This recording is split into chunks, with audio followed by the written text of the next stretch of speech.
لا حول ولا قوة إلا بالله العلي العظيم. أعوذ بالله من الشيطان الرجيم. بسم الله الرحمن الرحيم. الحمد لله الذي أرسل رسوله بالهدى ودين الحق ليظهره على الدين كله ولو كره المشركون. الصلاة والسلام على سيدنا ونبينا وشفيع ذنوبنا وحبيب قلوبنا وطبيب نفوسنا ومولانا بالقاسم محمد.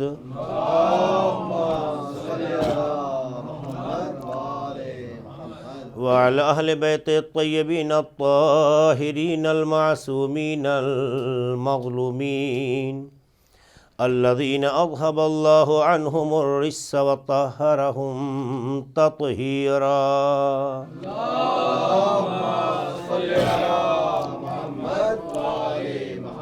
ولعنة الله على أعدائهم وغاصبي حقوقهم ومنكري فضائلهم أجمعين من ليلنا هذا إلى قيام يوم الدين.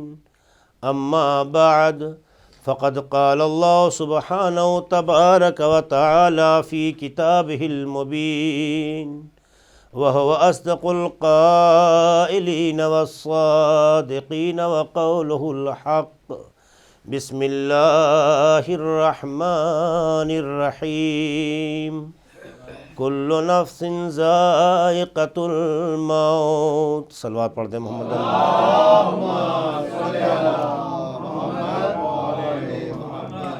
آغاز بیان سے قبل افضل التماس ہے کہ بار سورہ حمد اور 3 بار سورہ توحید کی تلاوت فرما کر مرحوم جن کے سال ثواب مجلس ان کو پڑھ کے بخش دے. نام بتا دیں. نقی حیدر. بسم اللہ الرحمن الرحیم.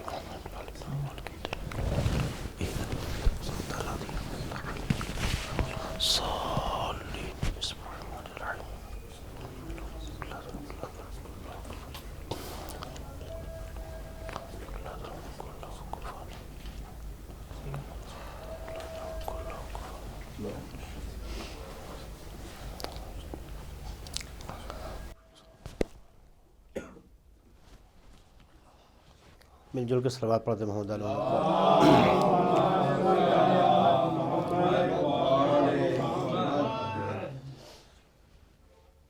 زندگی کی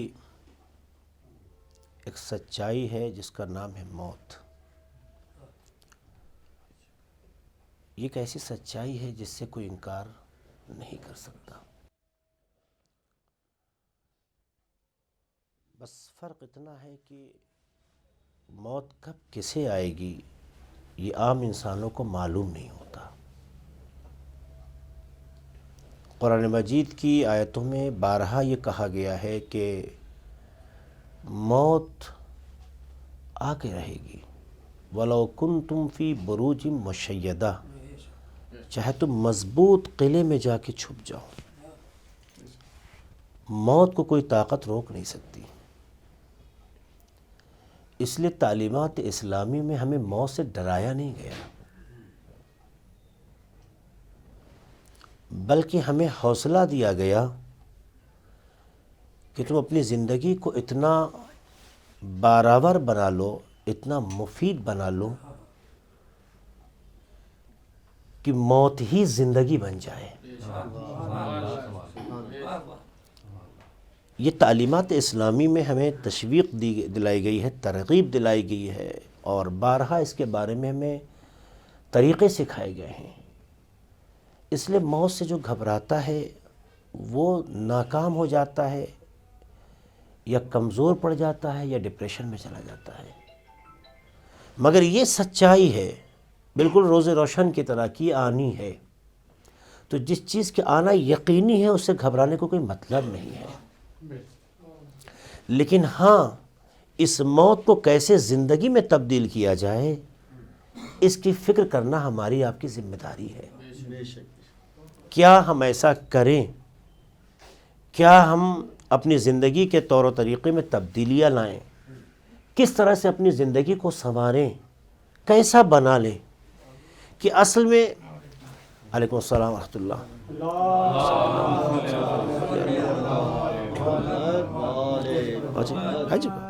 آجی جگہ ہے، آجی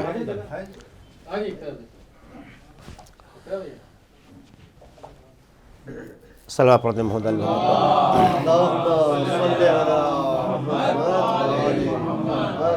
ہمیں اس بات پر غور کرنا ہے، اس بات پر توجہ دینی ہے کہ ہم کیا کچھ ایسا کریں کہ ہماری زندگی اتنی عظیم زندگی بن جائے کہ جو اس زندگی کے لیے مقدمہ ہو، اس زندگی کے پہچاننے کا وسیلہ ہو، جسے واقعی زندگی کہتے ہیں۔ اگر ہم یہ سمجھانے کے لیے بات کہیں کہ جیسے آپ نماز پڑھتے ہیں، عبادت کرتے ہیں، نماز ہم سب پر فریضہ ہے، واجب ہے، لیکن اس نماز کے لیے وضو بھی واجب ہے۔ وضو جتنا معیاری ہوگا، جتنا قانونی ہوگا، جتنا اصولی ہوگا، جتنا ضوابط کا پابند ہوگا، اتنا ہی اس کا اثر نماز پہ مرتب ہوتا ہے۔ کہتے ہیں مقدمے کو دیکھ کر ذی المقدمے کا پتہ لگایا جاتا ہے۔ جہاں مقدمہ یعنی کسی چیز کی شروعات اچھی ہو، اطمینان ہے کہ اس کا انجام بھی بہت اچھا ہوگا۔ ہمیں بھی اللہ نے دو طرح کی زندگی دی ہے، ایک ظاہری زندگی دی ہے، ایک واقعی زندگی دی ہے۔ ہماری ایک ظاہری زندگی شروع ہوتی اس دنیا سے، اس کا نام ہے ظاہری زندگی۔ ایک واقعی زندگی ہے جسے ہم کہتے ہیں آخرت، وہ واقعی اور حقیقی زندگی ہے۔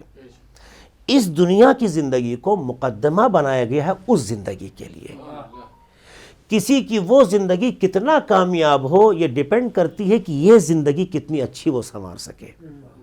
جتنا اچھا اسے سنوارے گا، جتنا اچھا اسے بنائے گا، جتنا اچھا اسے رونق بخشے گا، جتنا اچھا اسے اصولی بنائے گا، جتنا قانون کا پابند بنائے گا، جتنا نیک اور اچھا بنائے گا، اسی کا ہی اثر اس کی اس زندگی پر مرتب ہوگا۔ تو یہ زندگی مقدمہ ہے، ٹوٹل یہ زندگی ہمیں دی گئی تھی صرف قدرت نے جو ہمارے اندر کمالات رکھے تھے خلقت کے ساتھ، ان کمالات کے مظاہرے کا۔ میں نے بارہا یہ بات کہی ہے مجلسوں میں کہ انسان کی سوچ جو ہے وہ محدود ہو گئی ہے، انسان تنگ نظر ہو گیا ہے۔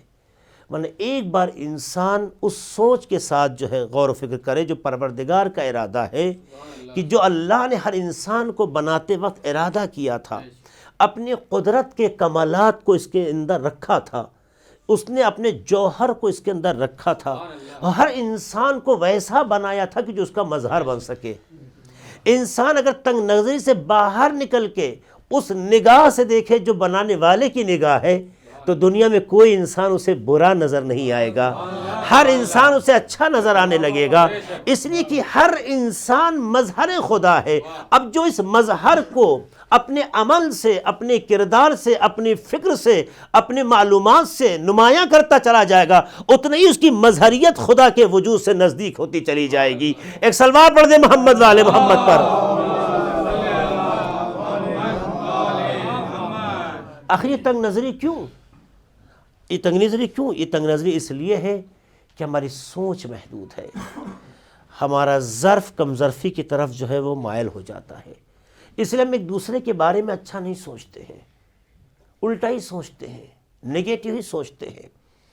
کیوں؟ چونکہ ہماری سوچ سماج سے ڈیولپ ہو رہی ہے، ہماری سوچ پروردگار کے ارادے کے ساتھ نہیں چل رہی ہے۔ اگر ارادے خدا کے ساتھ چلنے لگے تو دنیا کا کوئی انسان نفرت کے قابل نہیں ہے۔ اگر نفرت کے قابل ہوتا تو اللہ قرآن میں کبھی نہ کہتا وَكَرَّمْنَا بَنِي آدم، ہم نے فرزندان آدم کا احترام کیا ہے، تکریم کی ہے، عظمت بخشی ہے۔ تو جو خدا اولاد آدم کو عظمت بخش رہا ہو، اس کا اکرام کر رہا ہو، اسے کرامت عطا کر رہا ہو، کیسے ممکن ہے کہ انسان بندے خدا ہو اور فکر خدا کے ساتھ نہ ہو؟ ایک صلوات پڑھ دے محمد والے محمد پر۔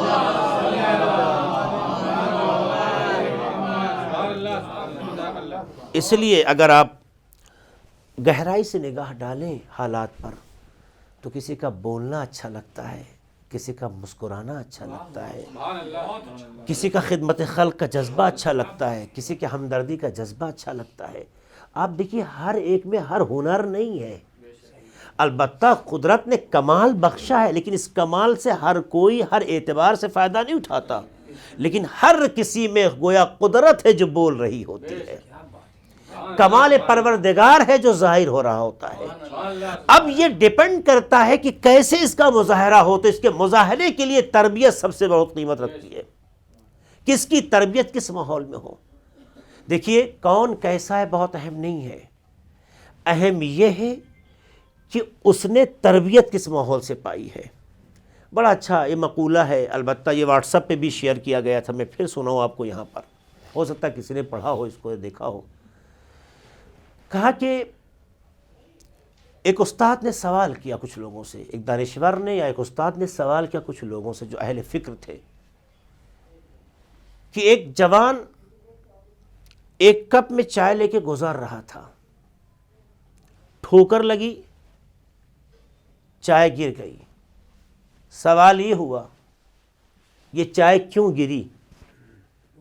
سوال یہ ہوا چائے کیوں، ہمارے جوان بھائی زیادہ غور کرنے کی بات پہ، بہت اہم بات ہے یہ چائے کیوں گری؟ لوگوں نے جواب دیا چونکہ ٹھوکر لگی تھی، چونکہ دھکا دیا گیا تھا۔ سب کا جواب یہ تھا چونکہ دھکا دیا گیا تھا اس لیے چائے گری۔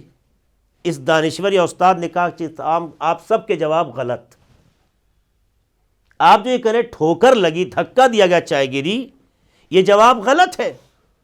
لوگوں نے صحیح جواب کیا ہے؟ کہا صحیح جواب یہ ہے کہ چونکہ کپ میں چائے تھی اس لیے چائے گری، چونکہ کپ میں چائے تھی اس لیے چائے گری۔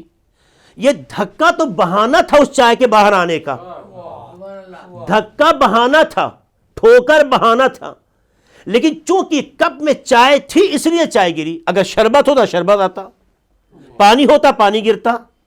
تو یہ چائے گرنے کی وجہ دھکا نہیں ہے، دھکا تو ایک سبب بن گیا کہ ایک چیز باہر آئے، لیکن چونکہ جو اس ظرف میں چیز تھی، جو اس ظرف میں چیز تھی وہی چیز باہر آئی۔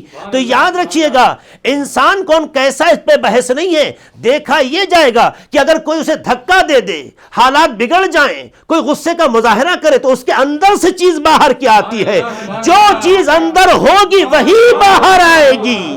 اگر تربیت اچھی ہے تو اچھی چیزیں باہر آئے گی، اگر تربیت بری ہے تو بری چیز باہر آئے گی۔ تو عزیزو یہ نہ کہو کہ دھکا کیوں دیا گیا، یہ کہو کہ اس کی تربیت کیوں اچھی نہیں ہوئی۔ صلوات پڑھ دے محمد والے محمد پر۔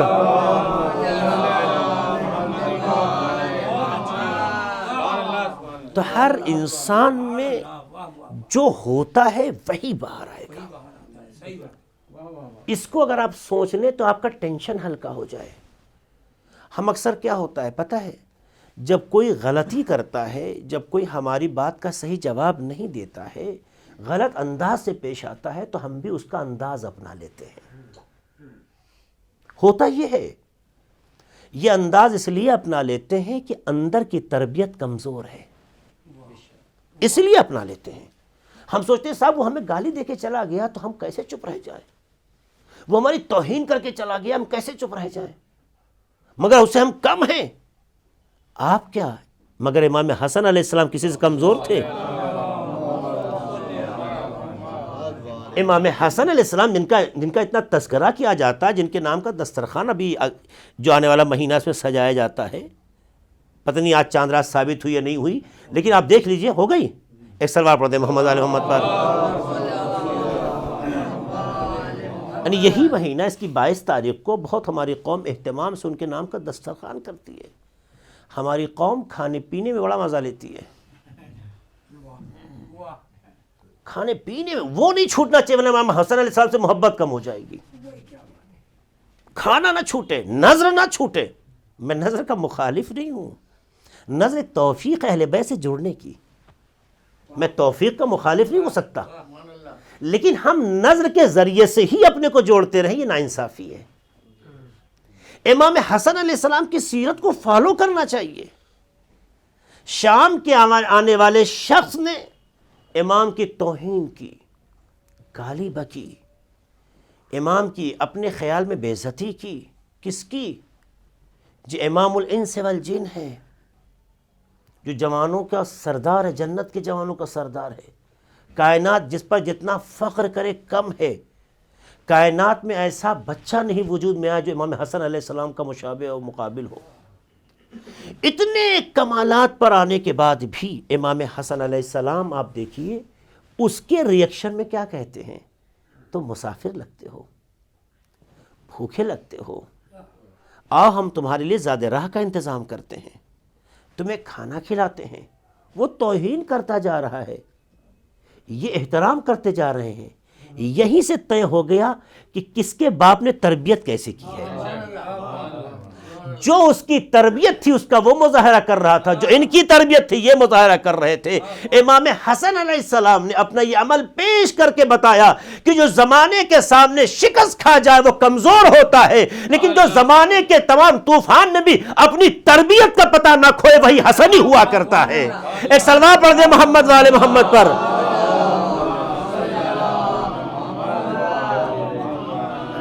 تو موت تو ہم سب کی زندگی میں آنی ہے. کوئی بچپن میں ہی گزر جاتا ہے، کوئی ماں کے شکم میں ہی گزر جاتا ہے، کوئی عمر گزارنے کے بعد مرتا ہے. موت تو سب کو آنی ہے، موت سے فرار نہیں ہے. شاید جن کے کاندھوں پہ اٹھنے کا شوق تھا شاید ان کے جنازوں کو کاندھا دینا پڑ جائے. یہ ساری چیزیں زندگی میں آتی ہے. کبھی حادثہ بن کے آتی ہے، کبھی نارمل میں ہوتی ہے. جیسے مرحوم یہ جو انتقال ہوا ایک حادثہ تھا. الظاہر زندگی کے ابھی کہہ سکتے ہیں کہ دن یقیناً رہے ہوں گے، مگر ایک حادثہ رونما ہوا، موت واقع ہو گئی. موت تو یقینی تھی، ایسے آتی چاہے حادثاتی طور پہ آئی. دیکھنا یہ ہے کہ موت باثمر ہے یا بے ثمر ہے، موت باثر ہے یا بے اثر ہے. اگر کسی کی موت پر لوگوں کے دل تڑپ رہے ہوں تو موت باثر ہے. اگر کسی کے مرنے پہ کچھ لوگ اظہار عقیدت کے لیے اکٹھا ہو جائیں تو کامیاب موت ہے. موت تو آنی تھی.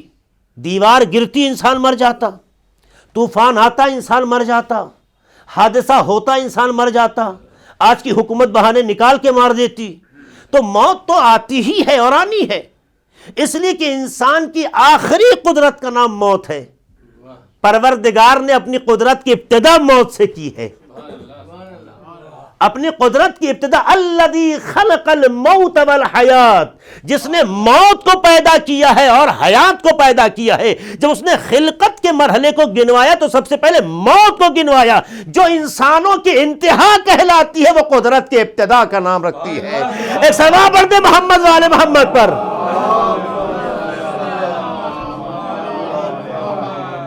ہے نا؟ تو موت آنی ہے، موت سے نہیں گھبرانا ہے. تو اگر انسان اس طرح سے دنیا سے گزر جائے جس طرح سے بعض لوگ اپنے کردار پیش کرتے ہیں تو یہ بات واضح ہو جاتی ہے جس کا جیسا کیریکٹر ہے ویسے ہی پیش کرے گا. جس مذہب میں بے خطا کسی جانور کو مارنے کی اجازت نہ ہو اس مذہب میں اس کی قطعاً اجازت نہیں کہ انسان کو مار دیا جائے.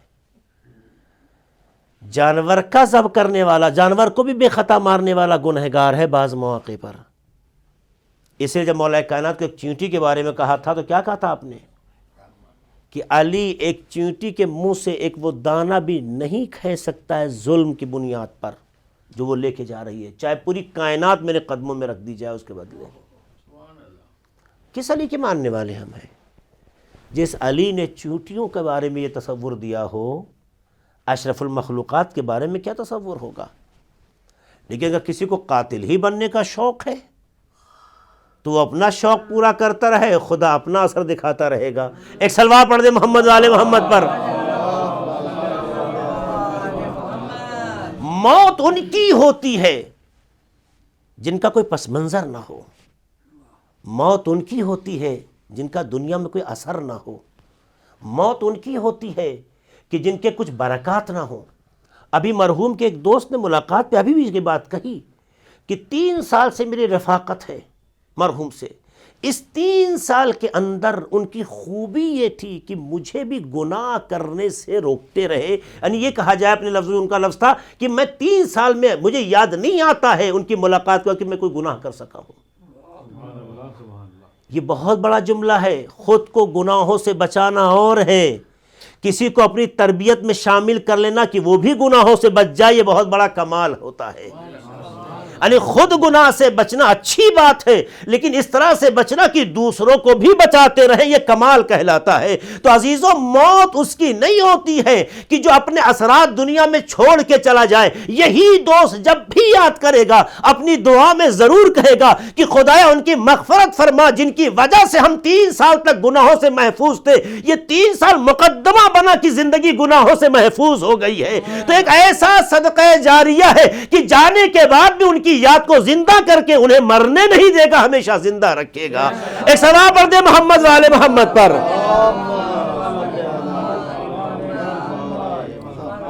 تو یہ ہے سچائی. تو اس لیے موت سے کوئی نہ گھبرائے.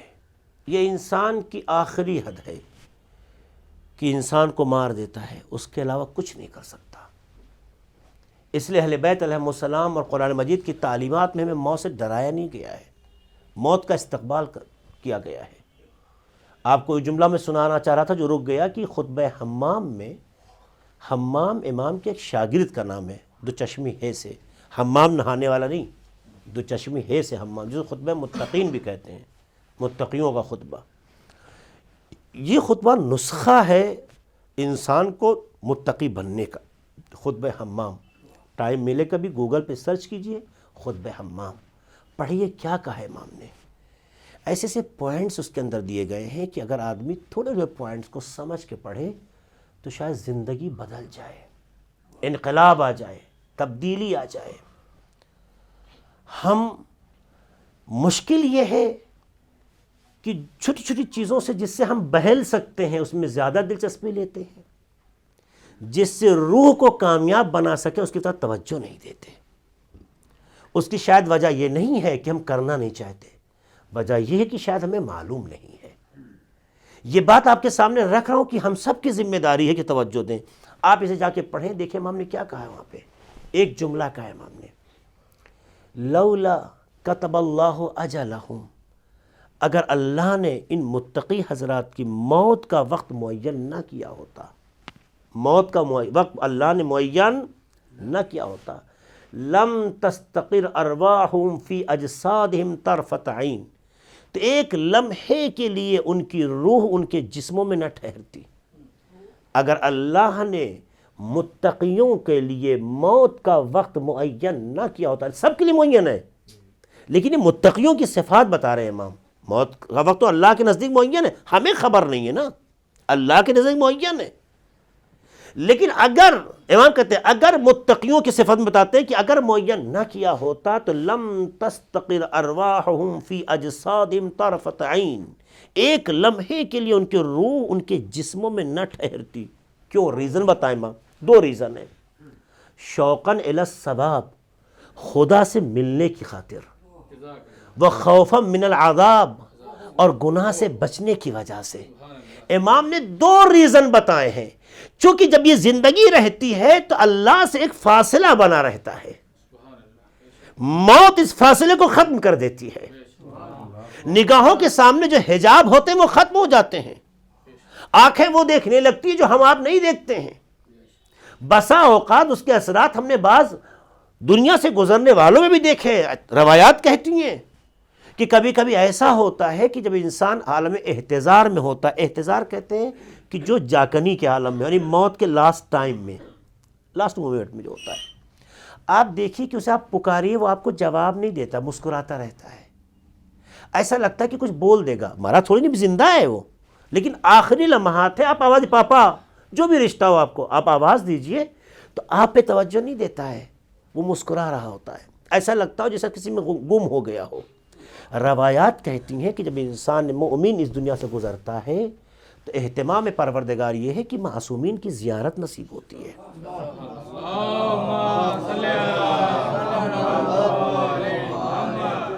اور جب وہ اس خواب کو شرمندہ تعبیر ہوتے دیکھتا ہے جس کی تمنا زندگی بھر رکھتا تھا، تو اب پھر دنیا کی آوازوں پہ توجہ نہیں دیتا ہے، بلکہ یہ دیکھتا ہے کہ ہماری آنکھ ایک لمحے کے لیے ایسا نہ ہو کہ پلک جو ہے جھپک جائے اور یہ نورانی زیارت سے ہم محروم ہو جائیں. تو اللہ اس دنیا میں اس کے نمونے بھیج کے بتانا چاہتا ہے خدا اپنے وعدے میں کبھی پیچھے نہیں رہتا ہے، بس تمہاری ذمہ داری یہ ہے کہ اپنے کو ایسا بنا لو کہ خدا وعدہ پورا کرتا چلا جائے۔ صلوات پڑھ دیں محمد و آل محمد پر۔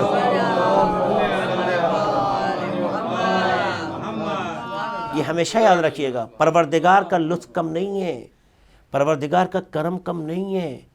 ہم آپ چھوٹی چھوٹی باتوں پہ ناراض ہو کے رشتے توڑ دیتے ہیں، ہم آپ چھوٹی چھوٹی باتوں پہ ایک دوسرے سے نفرت کر لیتے ہیں، ہم چھوٹی چھوٹی باتوں پہ ملنا جلنا ختم کر دیتے ہیں، ہم چھوٹی چھوٹی باتوں پہ رشتوں کا مذاق بنا لیتے ہیں، لیکن یہ تعلیمات الہی نہیں ہے۔ ہمارا چھوٹا بھائی غلطی کرتا ہے، ایک بار شاید ہم نے سمجھا دیا اور اس کے بعد سمجھاتے نہیں، پھر تو یا زبان چلتی ہے یا تماشا چلتا ہے، یہی تو ہوتا ہے نا۔ یہ ہماری زندگی ہے، یہ ہمارا مزاج ہے۔ اگر یہی مزاج خدا میں بھی ہو جائے، اگر یہی مزاج خدا میں ہو جائے، ایک چھوٹا بھائی بڑے بھائی کی بات نہیں سنتا ہے تو بڑا بھائی اپنے کو حق دیتا ہے کہ ایسا کچھ کرے، جبکہ اسلامی تربیت یہ نہیں ہے۔ اصلاً وہ محبت کیسی جو نفرتوں سے حاصل کی جائے، وہ محبت ہی کیسے جس کے لیے نفرت کا راستہ چنا جائے۔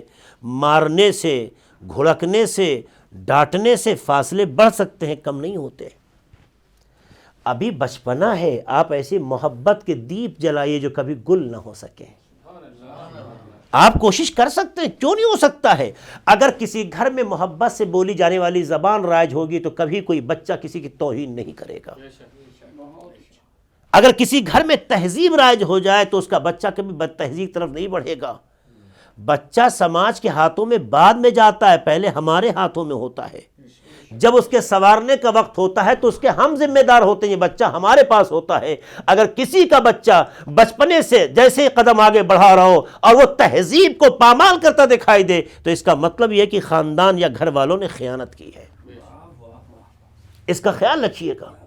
تو اگر محبت ہم پیش کریں تو ہمیشہ محبت ملے گی، لیکن ہوتا کیا ہے، تھوڑا سا مزاج کے خلاف ہو جائے تو ہم برداشت نہیں کرتے ہیں، اٹیک کر دیتے ہیں، مار دیتے ہیں، اور اس کے بعد کبھی کبھی تو جوش اور غضب میں اتنا ہم گرفتار ہو جاتے ہیں کہ جب تک اپنی بھڑاس نہ نکل جائے اس پر اپنی طاقت کا استعمال کرتے رہتے ہیں۔ ایک بار بتائیے، اگر خدا میں بھی جذبہ پیدا ہو جائے تو ہمارا کیا ہوگا؟ اس کے باوجود بھی ہم معاف کرنے کو جلدی تیار نہیں ہوتے۔ لیکن ہمارا پروردگار کیسا ہے؟ کہتا غلطیاں کی ہیں، احساس ہو گیا، آؤ خدا کی بارگاہ میں اعتراف کر لو۔ دنیا غلطیوں کو گنوانے پہ تسلی لیتی ہے، خدا خود غلطیوں کو بھولنے پہ تسلی محسوس کرتا ہے۔ دنیا ایک دوسرے کو ذلیل کرنے پہ سکون محسوس کرتی ہے، پروردگار عالم عزیز بنانے میں سکون محسوس کرتا ہے۔ وہی ایک ذات ہے جو کبھی رسوا نہیں کرتی، کبھی ذلیل نہیں کرتی ہے۔ اے صلوات پڑھ دے محمد و آل محمد پر۔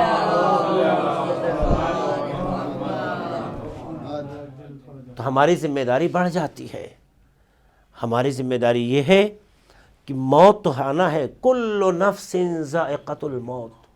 جتنا بھی کائنات میں ذرہ ذرہ ہے، نفس تو چھوڑیے، جتنا ذرہ ذرہ ہے، ہر چیز کو جس میں جان ہو، جس میں حیات ہو، جس میں روح ہو، اسے موت آنی ہے۔ کوئی چیز بچنے والی نہیں ہے۔ لیکن اللہ نے یہ نہیں کہا کہ موت شکست کا نام ہے۔ ہم نے کہیں نہیں دیکھا موت شکست کا نام ہے۔ موت کو روایات میں پل سے تعبیر کیا گیا ہے۔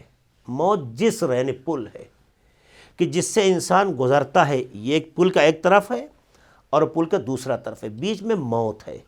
ادھر کی زندگی کو حیات کہتے ہیں جو ہم زندگی محسوس کرتے ہیں، دنیاوی زندگی۔ ادھر کی زندگی کو اخروی زندگی۔ اخروی زندگی تک پہنچنے کے لیے پروردگار نے بیچ میں موت رکھا ہے۔ مجھے اتنا بتائیے، ہم جب دنیا میں کوئی چیز بناتے ہیں تو جو چیز ہمارا پروڈکٹ ہوتی ہے، شاید کسی موقع پہ نقل کیا ہو یہ جملہ، جو چیز ہمارا پروڈکٹ ہوتی ہے، اگر اس میں کچھ ہم چینج لاتے ہیں تو اسے کمال بخشنے کے لیے یا زوال عطا کرنے کے لیے؟ آپ مجھے بتائیے، انصاف سے بتائیے، کوئی بھی پروڈکٹ ہو، کوئی بھی چیز اگر ہم بناتے ہیں اور پھر کوئی پریورتن، کوئی چینج اس میں لانا چاہتے ہیں، کوئی تبدیلی لانا چاہتے ہیں تو اس کی مارکیٹ ویلیو بڑھانا ہی تو ہوتی ہے۔ جب ہماری سوچ یہ ہے کہ اپنی بنائی ہوئی چیز کو ڈاؤن نہ ہونے دیا جائے. جب ہماری یہ فکر ہے کہ اپنی بنائی ہوئی چیز کو حقیر نہ ہونے دیا جائے، ہماری فکر یہ ہے کہ اپنی بنائی ہوئی چیز کا وزن ہلکا نہ ہونے دینا چاہیے، بلکہ اسے اور کمال عطا ہونا چاہیے اور عروج عطا ہونا چاہیے اور اس میں اونچائی آنی چاہیے، تو ہم مجھے اتنا بتا دیجئے یہ انسان پروردگار کی مخلوق ہے جسے بنانے پہ خدا نے اپنے کو حسن الخالقین کہا ہے، تو مجھے اتنا بتا دیجئے خلقت انسان کو کمال کی طرف لے جانا چاہتی ہے یا زوال کی طرف لے جانا چاہتی ہے؟ اگر آپ کی عقل ساتھ دے تو آپ یقیناً کہیں گے خدا زوال کی طرف نہیں لے جاتا ہے، یہ تو انسان اپنے کیریکٹر سے زوال کی طرف چلا جاتا ہے، ورنہ خدا کمال کی طرف بڑھاتا چلا جاتا ہے. تو اگر اس نے حیات دی، حیات کے بعد موت دیتا ہے، تو اس کا مطلب ہے کہ کمال کا دوسرا مرحلہ موت ہے، اور حیات دینے جس کے بعد عطا کرتا ہے یہ کمال کا تیسرا مرحلہ ہے. اس کا مطلب یہ ہے کہ موت دو کمال کے درمیان کے واسطے کا نام ہے، اور دو کمال کے درمیان کوئی نقص واسطہ نہیں بن سکتا، وہی بنے اگر خود کمال کہلائے. صلوات برد محمد والے محمد پر.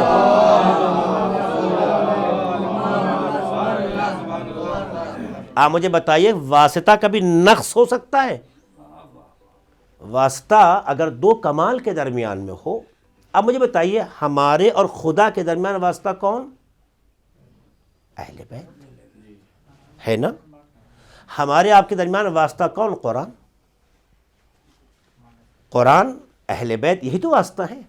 مجھے بتائیے ہمارے اور خدا کے درمیان واسطہ جو چیز بنی ہے وہ کیسی ہے؟ نقص کی طرف ہے یا کمال کی طرف ہے؟ واسطہ کبھی دو کمال کیوں کہا؟ انسان چونکہ مخلوق خدا ہے، یہ خود کمال ہے. مخلوق خدا ہونا کیا کمال نہیں ہے؟ 100% آپ گواہی دیں گے کمال ہے، چونکہ خلقت خدا کی ہے. جب یہ کمال ہے تو اس پر نگاہ بھی کمال کی ہونی چاہیے. اور پھر خدا یہ مطلق کمال ہے، تو جو دو کمال کے درمیان واسطہ بنے گا وہ کیا بنے گا؟ کمال ہی ہو سکتا ہے، چونکہ ناقص کبھی کمال سے نہیں جوڑتا ہے، کمال ہی کمال سے جوڑا کرتا ہے. اس لیے اللہ نے انسان اور اپنے درمیان واسطہ ناقص کو نہیں بنایا ہے، اسی کو بنایا جو فرد اکمل کہلائے، منزل کمال پہ ہو. شاید یہی وجہ ہے کہ بہت سے لوگوں کو یہ بات ہضم نہیں ہو سکی آج تک، تاریخ کے حقائق سے چشپوشی کرنا چاہتے ہیں، ہر کسی کو واسطہ بنانے پہ فخر کرتے ہیں یا واسطہ کا ہی انکار کر دیتے ہیں، مگر وہ یہ بھول جاتے ہیں کہ واسطہ جب دو کمال کا ہوگا تو ایسا ہی ہونا چاہیے جو خود کمال ہو. اگر اس میں نقص ہو گیا تو نقص کمال سے نہیں مل سکتا ہے، کمال ہی کمال سے ملا کرتا ہے. اس لیے اللہ نے ہمارے اندر میں کچھ کمیاں اخلاق کی، فکر کی دیکھی تو کامل سے متصل کر دیا تاکہ اس کی ذوفشانیاں ہوتی رہے، اور اس پر جب نور آ جائے گا تو نص کمال میں تبدیل ہو جائے گا. اور پھر جب یہ خدا سے ملیں گے تو ایک زنجیر کا مکمل ہو جائے گی کہ بندے کو سہارا اہل بیت نے دیا، اہل بیت کو سہارا خدا نے دے کر اپنے تک پہنچا کر بتایا یہ بندہ دنیا کے لیے آیا تھا اس لیے کہ مظہر خدا بن سکے، لیکن اسے آخرت میں خدا تک پہنچنا تھا. تو اس پہنچنے کے درمیان میں کہیں موت کو واسطہ بنایا، آخرت تک پہنچا دیا، کہیں اہل بیت کو بنایا، دنیا کو بھی کامیاب بنا دیا، آخرت کو بھی کامیاب بنا دیا ہے. صلوات برد محمد والے محمد پر.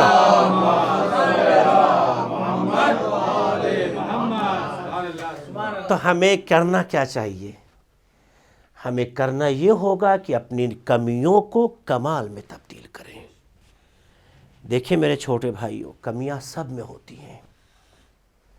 اہل بیت ہی ایسے گھرانے تھے، اہل بیت ہی ایسی شخصیت تھیں جن میں کمیوں کا تصور بھی نہیں تھا.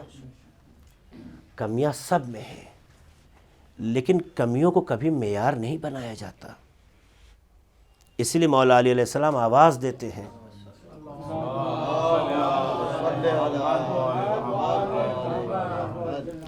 کیا امام فرماتے ہیں؟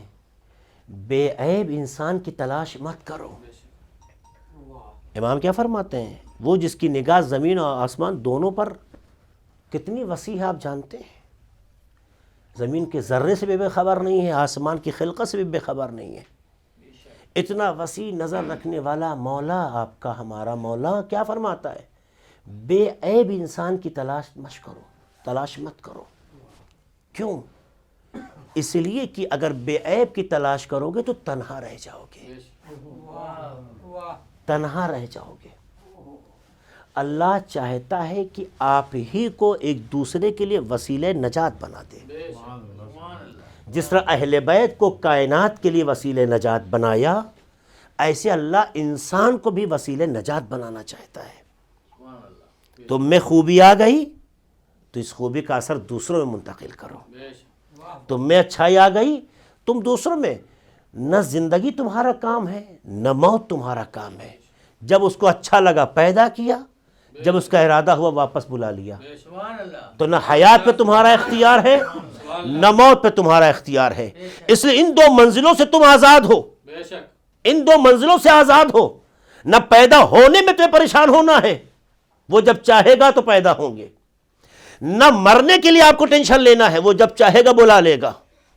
اس کے درمیان ہمیں ایک زندگی دی ہے، اس زندگی کو سنوارنا ہے. لِيَبْلُوَكُمْ أَيُّكُمْ أَحْسَنُ عَمَلًا. یہ اس لیے اللہ موت دے رہا ہے تاکہ آزما سکے کہ تم میں کردار کے اعتبار سے اچھا کون تھا.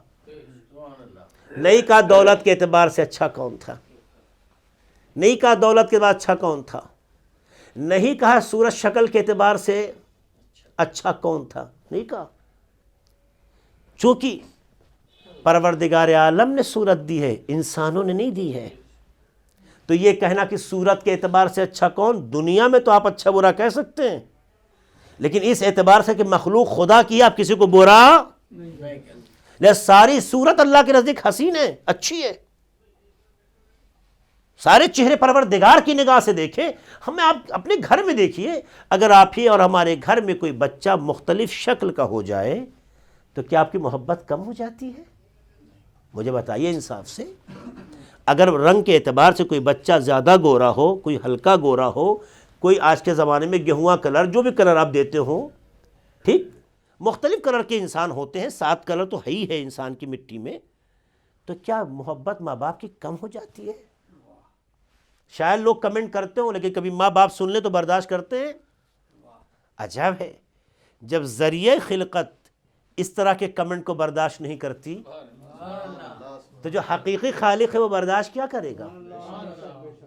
جو حقیقی خالق وہ برداشت کیا. تو اللہ نے چہرے کو معیار کیوں نہیں بنایا؟ کیونکہ چہرے کو احسن الخالقین نے سنوارا تھا. اس لیے زیبائی کو اللہ نے معیار نہیں بنایا، دولت کو بھی معیار نہیں بنایا. کیوں نہیں بنایا؟ اس لیے کہ دولت ٹھہرتی نہیں، آج ہے کل ختم ہو جاتی ہے. کس کی دولت رکی؟ شداد کی رکی، حامان کی رکی، فرعون کی رکی. اڈانی کو غلط فہمی ہو گئی ہے، رکے گی؟ آپ مجھے بتائیے. آج کل تو ایسے لوگ بھی جمع کرنے لگے نا جن کی بیوی اور نہ بچے ہوں، جمع کر رہے ہیں. یہ غلط فہمیاں ان کی. تو یہ دولتیں جمع کرنے والے غافل ہیں. صرف غافل ہی نہیں ہیں بلکہ دوسرے کے حق کو دبانے کے مجرم بھی ہو سکتے ہیں، اور ہیں. اس بات کو یاد رکھیے گا. پتا چلا کہ یہ دولت نہیں ہے، اس میں مظلوموں کا حق شامل ہے، نیاز مند اور فقراء کا حق شامل ہے. تو جس کی دولت میں دوسروں کا حق ہو وہ اس حق کا غاصب کہلائے گا، وہ خوش فہمی مبتلا ہے کہ اس کا ہے. ہاں اگر دینے کا جذبہ ہوتا تو کبھی کبھی خدا اس کی ثروت کو ختم نہ کرتا. یہی تو وجہ ہے کہ کائنات میں کچھ ہستیاں اہل بیت کی شکل میں دیکھی گئی جہاں ظاہر میں دیکھنے میں کوئی دولت تو نہ تھی، مگر عطا کا جذبہ کبھی ختم نہ ہوا تو خدا نے بھی کبھی بند نہ کیا. دولت ملنے پہ دینا اور ہے، نہ ہوتے بھی دینے کا جذبہ رکھنا یہ اہل بیت نے طریقہ سکھا دیا. صلوات پڑھ دے محمد والے محمد پر. تو اللہ نے دولت کو معیار کیوں نہیں بنایا؟ چونکہ دولت ٹھہرنے والی چیز نہیں، رکنے والی چیز نہیں. اللہ نے خوبصورتی کو معیار کیوں نہیں بنایا؟ کیونکہ وہ خود اس نے بنایا ہے. یا دوسرے لفظوں میں آسان کر دوں کہ خوبصورتی بھی عمر کے اعتبار سے ڈھل جاتی ہے. جو چیز وقت کے اعتبار سے ڈھل جائے اسے خدا معیار نہیں بناتا. جس میں آپ کا کوئی کیریکٹر نہ ہو اسے خدا معیار نہیں بناتا. رزق میں آپ کا کیریکٹر اتنا ہی تھا کہ آپ پریشان ہوئے، کوشش کی، تلاش کی، اتنا ہی. جب چاہا اس نے تو ملا، نہ چاہتا نہ ملتے. جب چاہا ملا، آپ کی کوشش قابل قبول، آپ وسیلہ بن جائیں گے، آپ کو اجر ملے گا. یہ ساری باتیں ہیں. اس لیے اللہ نے نہ دولت کو معیار بنایا، نہ چہرے کو معیار بنایا، حسن کو معیار نہیں بنایا. لِيَبْلُوَكُمْ أَيُّكُمْ أَحْسَنُ عَمَلًا، موت عطا کی تاکہ تمہیں اعمال کے اعتبار سے دیکھ سکے کہ کون خوبصورت ہے. پتہ چلا عمل جو ہے وہ خوبصورت ہوتا ہے، عمل ہے وہ اچھا ہوتا ہے، عمل کیریکٹر، کردار یہ دیکھنا چاہتا ہے. تو موت اس لیے نہیں دی ہے اللہ نے. یہ جو زندگی دی تھی، اس نے جو ہمارے اندر جوہر رکھے تھے، جو خوبیاں رکھی تھی، اس کا مظاہرہ کریں.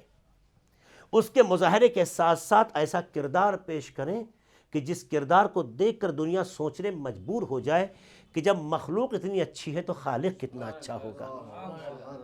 اور اسی لیے کہا کہ اس کردار کو جو کچھ بھی تم کرتے جا رہے ہو سکتا ہے دنیا میں انصاف ملے نہ ملے، مگر ہمارے یہاں انصاف ملے گا. موت دے رہا ہوں، فائل تمہاری کلوز کر دے رہا ہوں. اب تمہارا کردار تو نہ ہوگا، مگر ہاں اگر تم اچھے کردار کے ہوگے تو تمہاری نسلیں اس کردار کے فوائد کو کبھی بند نہیں ہونے دیں گی.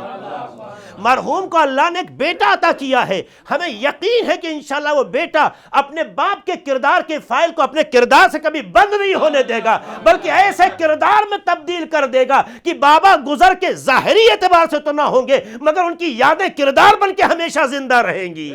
ایک صلوات پڑھ دے محمد والے محمد پر. بات کو سمیٹنا چاہتا ہوں، بات کو ختم کرنا چاہتا ہوں.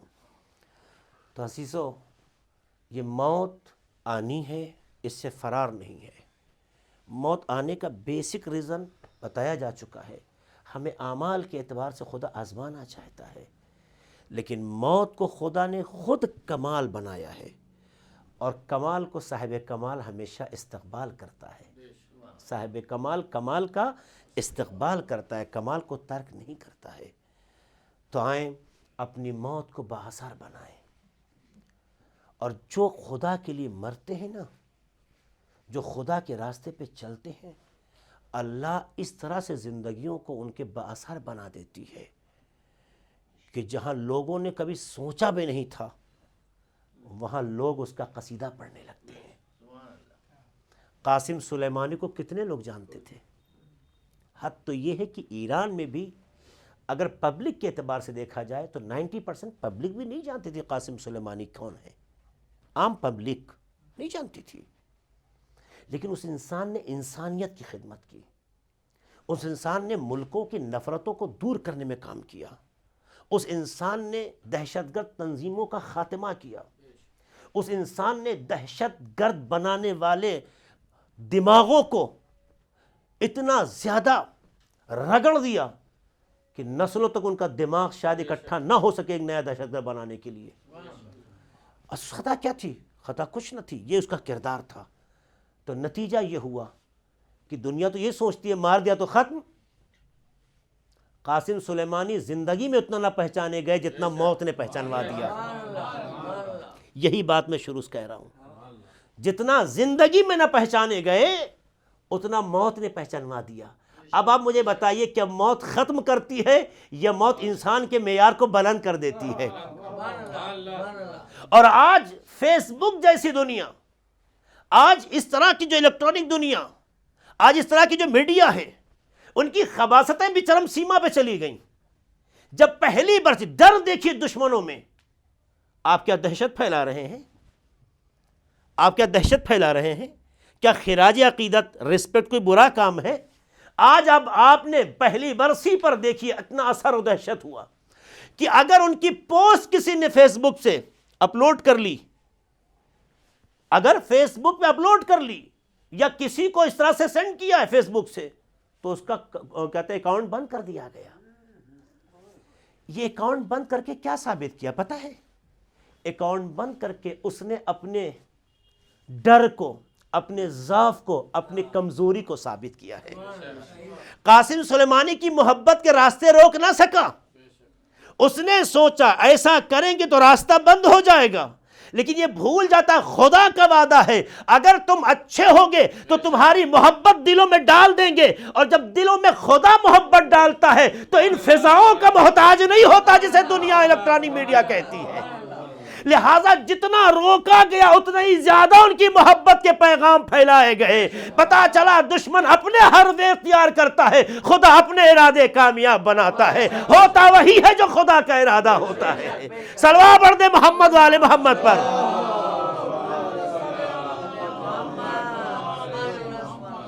یہیں سے ذہنوں کو ایک پیغام ملتا ہے۔ قاسم سلیمانی تو ایک غلام ہے اس آقا کے جنہیں حسین ابن علی کہتے ہیں۔ جب غلام کا کیریکٹر اور کردار اس منزل پہ ہو کہ دلوں پر حکومت کرنے لگے، جنہوں نے دیکھا بھی نہیں ہے، ملے بھی نہیں ہیں، ان کے لیے دل تڑپتا ہے، روئے، لوگ گریہ کیے، ان کے لیے مغفرت کیے۔ مجھے اتنا بتائیے کیوں؟ کہ قاسم سلیمانی انسانیت کے لیے کام کر رہے تھے۔ تو ایک غلام اگر انسانیت کے لیے کام کرے، آقا حسین کے راستے پہ چلنے کی کوشش کرے، تو ہر دل کا وہ عزیز ہو جاتا ہے۔ تو انصاف سے بتائیے حسین ابن علی ہر دل کے عزیز کیوں نہ ہو؟ کیوں آقا حسین ہر دل کے عزیز ہوں؟ کیوں ہر کوئی انسان امام حسین کو یاد نہ کرے؟ انسان کو بیدار تو ہو لینے دو، ہر قوم پکارے گی ہمارے حسین۔ یہ جملہ ہمارے حسین کا یوں ہی نہیں کہا گیا ہے۔ آپ دیکھ رہے ہیں کہ آقا حسین سے لوگوں کی عقیدتیں وابستہ ہوتی جا رہی ہیں، اور جیسے جیسے دنیا حسین ابن علی کی زندگی کو سمجھے گی اتنے ہی امام حسین سے قریب ہوتی چلی جائے گی۔ آج بتائیے کتنے لوگ یہاں اکٹھا ہوئے ہیں جو مرحوم سے بظاہر رشتہ دار نہیں ہیں، مرحوم سے کوئی خون کا ریلیشن نہیں ہے، یا دوستی ہے، یا ان کی محبت ہے، یا ان کی رفاقت ہے، اس طرح کے بہانے ہیں، یا یہ کہیے کہ کمیونٹی کا حصہ تھے، یا شیعہ محب اہل بیت تھے، اس لیے آپ اکٹھا ہو گئے۔ تو پتہ چلا کہ اگر کوئی مظلوم دنیا سے گزرتا ہے تو اس کے لیے چاہنے والے اکٹھا ہوتے ہیں۔ اکٹھا ہونے کا مقصد یہ ہوتا ہے کہ ان کے گھر والوں کو پرسہ دیا جا سکے، مرحوم کے لیے کچھ دعائیں مغفرت کی جا سکے، بچوں کے سروں پہ ہاتھ پھیرا جا سکے، انہیں بتایا جا سکے اے بیٹا اگر آج تم یتیم ہو گئے بہت بڑا درد ہے، تمہاری یتیمی یقیناً کوئی جبران نہیں کر سکتا ہے، یہ بہت سخت لمحہ امتحان ہے، لیکن اے بیٹا تمہارے ساتھ ہم سب شامل ہیں، ہم تمہارے غم میں شامل ہیں۔ بہت تسلی ہوتی ہے۔ اے بابا آپ اس دنیا سے ضرور گزر گئے مگر ہمیں لاوارث نہ چھوڑا، اتنے چاہنے والے موجود ہیں۔ السلام امام زین العابدین کی یتیمی پر کہ سرزمین کربلا پہ، ارے جب ان کے بابا کا سایہ سر سے اٹھا، ارے تو سر پہ ہاتھ رکھنا تو دور کی بات، ارے کوئی بستر کھینچ رہا ہے، کوئی تماچے لگا رہا ہے، کوئی تازیہ نہیں مار رہا ہے۔ یتیموں کے سر پہ اگر کوئی دست شفقت رکھ دے، محبت سے ہاتھ رکھ دے تو غم ہلکا ہو جاتا ہے، لیکن امام زین العابدین علیہ السلام کربلا کا وہ یتیم ہے جو بابا کا غم منانا تو دور کی بات ہے، بابا کے لیے رونا بھی چاہے تو دشمن رونے نہیں دیتا، اور رونے کا وقت ہی کہاں ملا۔ آپ دیکھیے ادھر بابا شہید ہوئے، نو کے نیزہ پہ سر بلند ہوا، فوراً جو ہے خیام کی طرف دشمنوں نے حملہ کر دیا، اتنا وقفہ بھی نہ ہو سکا کہ بابا کا غم منایا جا سکے، وہ حملہ ہی نہیں ہوا، کوئی بستر کھینچ رہا ہے، کوئی تماچے مار رہا ہے، کوئی آگ لگا رہا ہے، بچے منتشر ہو رہے ہیں، جناب سکینہ فریادی ہے، ارے جناب زینب فریادی ہے۔ بھلا کہ ایسے ہوتا ہے؟ موت پہ تو لوگ ہاتھ بٹاتے ہیں، موت پہ لوگ تسلی کے لیے غیر آ جاتے ہیں زدارو، ارے یہ تو رسول کے کلمہ گو تھے، ارے یہ تو کہنے کے لیے مسلمان تھے۔ سیدھے سجاد علیہ السلام کی یتیمی کو سوچے، مرحوم کے فرزند کو مخاطب کر کے کہنا چاہوں گا، اے مرحوم کے فرزند یقیناً یہ غم بہت سخت ہے، یقیناً یہ درد بہت سخت ہے، اللہ کربلا والوں کے صدقے میں آپ کو صبر دے، لیکن جب بابا کی یاد آئے نا تو کائنات کا باپ حسین ابن علی ارے کربلا میں ان کی مظلومیت کو یاد کرنا. ارے بابا پہ ظلم کر کے مار دیا گیا تمہارے, مگر کربلا میں حسین ابن علی پر ہر کوئی تیر چلا رہا ہے, کوئی پتھر پھینک رہا ہے. حسین ابن علی زخموں سے چور زمین کربلا پہ آ جاتے ہیں, کوئی شقی آگے نہیں بڑھتا ہے. پتہ نہیں حسین زندہ ہو, حملہ نہ کر بیٹھے. تو یہ جاننے کے لیے سنیے گا, تو آخری جملہ سے میں تمام کروں گا, یہ جاننے کے لیے کہ حسین زندہ ہے یا نہیں, عمر سعد نے کہا پتہ لگانا ہو تو گھوڑوں کا رخ کر خیمے کی طرف کر دیا جائے. بازدارو جیسے جملہ کہا, آقا نے انگلیوں سے اشارہ کیا, حسین, ارے جیسے گھوڑے خیموں کی طرف ہونے کی آواز سنی, آپ کی غیرت نے برداشت نہ کیا. ہائے آپ کے سر کے جدا ہونے کے بعد جب خیام پہ حملے ہوئے ہوں گے.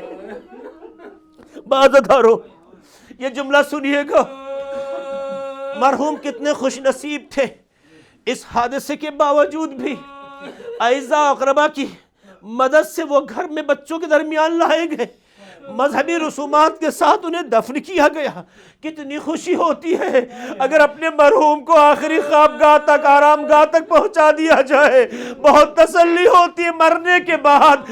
مرنے والے کا ایک ہی حق بظاہر یہ ہوتا ہے کہ اس کے وجود مبارک کو, اس کے جسم کو جلد سے جلد آخری آرام گاہ تک پہنچا دے, جسے قبر کہتے ہیں. اور جب یہ دفن ہو جاتا بڑی تسلی ہوتی ہے. ارے مرحوم کو دفن کر دیا گیا, لیکن مرحوم جو غلام امام حسین ہے, بعید نہیں, آقا کی خدمت میں گیا تو کہتے ہو آقا ہم شرمندہ ہیں. ارے غلاموں کا جنازہ جلدی دفن ہو گیا, آقا آپ کا جنازہ تین دل تک بے گور و کفن کربلا کی تپتی ریت پہ پڑا رہا. انا للہ و انا الیہ راجعون. سيعلم الذين ظلموا أي منقلب ينقلبون. خدایا ہمارے سے مختصر عمل قبول فرما, خدایا ہمارے گناہوں کو بخش دے, خدایا مرحوم کی مغفرت فرما, خدایا ان کے درجات کو بلند فرما, خدایا ان کی بیوہ کو, خدایا ان کے بیٹے کو صبر عطا فرما, خدایا ان کے تمام وابستگان, ان کے عزیزان, ان کو صبر جمیل عطا فرما. خدا تجھے واسطہ محمد علیہ محمد کا ہم سب کے توفیقات میں اضافہ فرما, ہمیں ویسا بنا دے جیسا تو چاہتا ہے. خدایا تجھے واسطہ محمد علیہ محمد کا ہمارے درمیان محبتوں کو پروان چڑھا, خدایا نفرتوں کو خاتمہ عطا کر. خدایا تجھے واسطہ محمد علیہ محمد کا دنیا میں جہاں کہیں بھی جو جس بھی بیماری دوچار ہو, بالخصوص محبان اہل بیت جن بیمار دوچاروں نے شفائے کامل عاجل عطا فرما. خدایا کرونا جیسی ہماری بیماری سے بشریت کو نجات عطا فرما. خدا تجھے واسطہ محمد علیہ محمد کا ہمارے وطن عزیز ہندوستان میں امن و امان قائم کر. خدایا پرچم جمہوریہ اسلامی ایران کو سربلندی عطا فرما. خدایا تمام علماء کرام بالخصوص مراجع اعظام کی حفاظت فرما. خدایا امام زمانہ کے ظہور میں تعجیل فرما, ہم سب کو ان کے اعوان و انصار میں شمار فرما. آپ ہزار سے التماس ہے کہ بسور حمد اور تیمہ سور توحید کی طرف فرما کر مرحوم کی روح کو پڑھ کے بخش دیں. نام بتا دیجیے گا. بسم اللہ الرحمن الرحیم. الرحمن الرحیم. بسم اللہ.